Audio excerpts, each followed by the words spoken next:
ജപ്പാനിൽ ചതുരത്തണ്ടൻ തണ്ണിമത്തനുകൾ $100 വിലയ്ക്ക് വിൽക്കുന്നു.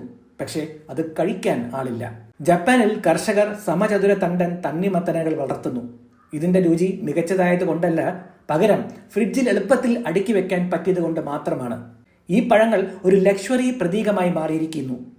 ഒരൊറ്റ തണ്ണിമത്തന് $100 മുതൽ $300 വരെ വിലയ്ക്ക് വിൽക്കപ്പെടുന്നു. എന്നാൽ മിക്കവാറും ആളുകൾ ഇത് കഴിക്കാറില്ല.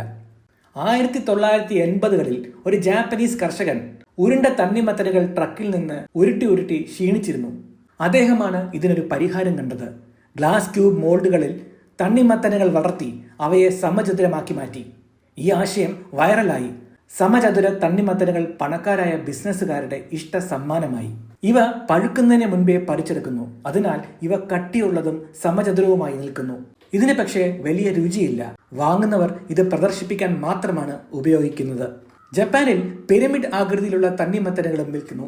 ഇൻസ്റ്റാഗ്രാം ലവ് പ്രപ്പോസലുകൾക്കായി ഹൃദയം ആകൃതിയിലുള്ള തണ്ണിമത്തനുകളും വിൽക്കുന്നു. അതിനാൽ അടുത്ത തവണ നിങ്ങൾ പലചരക്ക് കടയിൽ വില പറയുമ്പോൾ ഓർക്കുക, ടോക്കിയോയിൽ എവിടെയോ ഒരു CEO തന്റെ $200 വിലയുള്ള കഴിക്കാനാവാത്ത തണ്ണിമത്തൻ ഒരാളെ അടിച്ചേൽപ്പിച്ചു കൊണ്ടിരിക്കുകയാണ്.